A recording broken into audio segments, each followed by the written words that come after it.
My name is Jenna, and my family has always been a bit odd. A lot of it stems from the fact that my brother was always favored by our parents on account of being their one and only son. As a daughter, they just viewed me as a burden where he was the golden child, the one that would make something of himself. They gave him everything that he ever wanted. My brother gets as much pocket money as he wants, but my parents gave me very little. And if he wanted anything that belonged to me, my mother will say, "You're the big sister, give it to him." no matter what he asked for. They provided it for him, but they would not so much as drive me to after-school activities. When I was finally old enough, I was fed up with this, and so as soon as I could, I moved out. It wasn't easy at first, but after some time, I found a job that paid well enough to put me through school so that I could find something even better. While I was away at school, my brother reached out to me to ask if he could come party at my dorm, as he had heard good things about my college. Hey sis, can I come hang out at your place?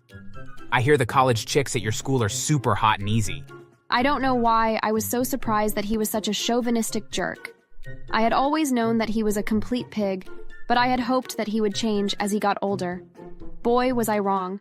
After shooting him down about a dozen times, he finally got the hint though and stopped calling me.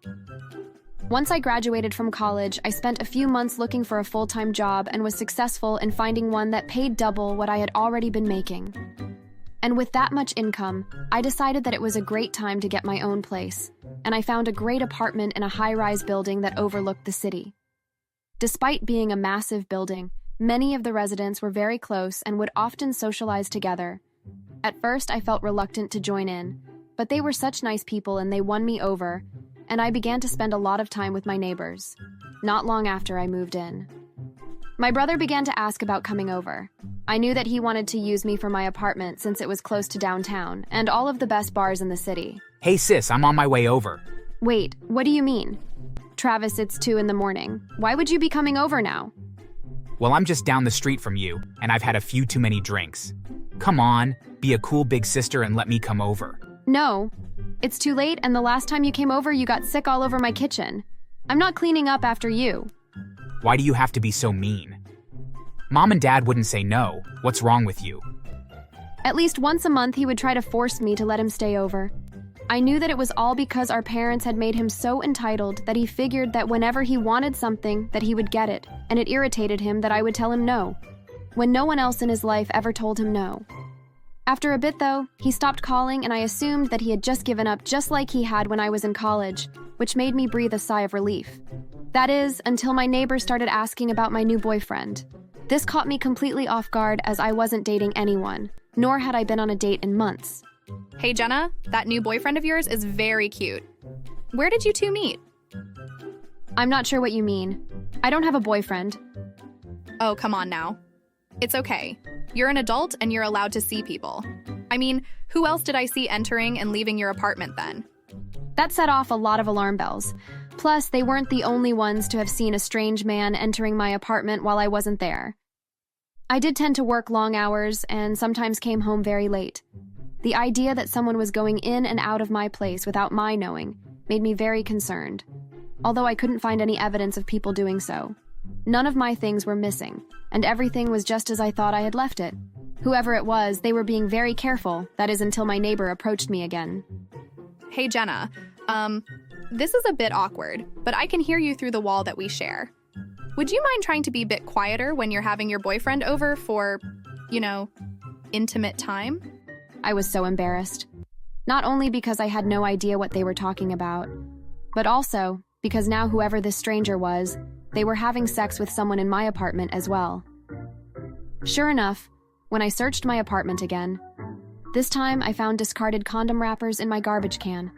I didn't know what was going on, but I needed to put an end to this, and so I planned to come home for lunch the next day and see if I might get lucky and catch whoever it was in the act. The next day, I did just that. When I got home, I crept into my apartment as quietly as I could, and I found my brother and my co-workers Lisa in my bed and having sex. I was furious at the two of them and screamed at them to get out of my place. Travis, you idiot. How are you breaking into my apartment? And what are you doing with my co-worker? Both of you get out now. Oh, relax, sis. The building manager gave me a copy of your key because I told him that I was worried about you. And I met Lisa, the love of my life, at a bar downtown. You know that she's married, right? Well, that's why we meet here. She watches when you are at work, and we meet up here. Although, how did you figure it out?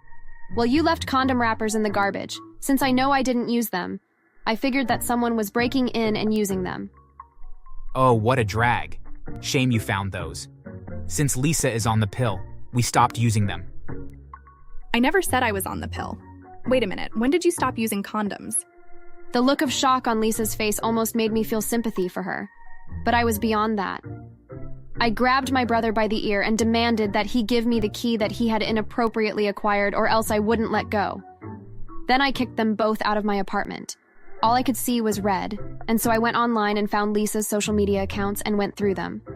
I contacted her husband and told him what she had been doing. I then went downstairs to speak with the building manager and gave him hell for giving out a copy of my key.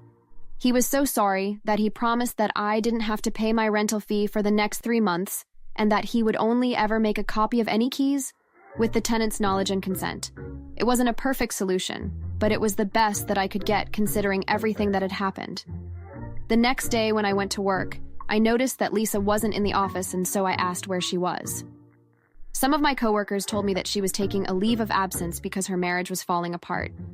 Apparently, she tried to go home and tell her husband that I was crazy and that it was all just a cruel joke that I was playing on her, but then she found out that she was pregnant, and her husband instantly knew that I had told him the truth. I later found out that he had filed for divorce and had filed for alimony claims against my brother and Lisa, and had won both cases as well. Each was forced to give him $20,000, and he was even awarded the house he and Lisa owned as well. The bad news for my brother didn't end there, though. When my parents had found out that he had gotten a married woman pregnant, they finally came to their senses and kicked him out of the house, and without a job, he came crying to me for help. Please, sis, I have nowhere to go. Can I please come and stay with you? Are you kidding me? Of course not. Are you insane? But it's all your fault. If you hadn't reported us, we wouldn't be homeless right now. No, Travis, this is your fault. You chose to have an affair with a married woman, and you chose to break into my apartment. These are the consequences to your actions. I couldn't believe how he thought that I was to blame for his poor choices. He hadn't learned a thing. As the weeks passed, I found out that he and Lisa were forced to live in a motel because neither of them could afford to rent an apartment. Travis didn't have a job as he had always just lived off of my parents' money, and Lisa was fired from work when they found out that she had been having an affair and had become pregnant because of it. They felt that didn't look good on the company, and so they fired her. Not long after that, Lisa dumped my brother and hooked up with another man that she met at the same bar that they had met at, and my brother was left all alone.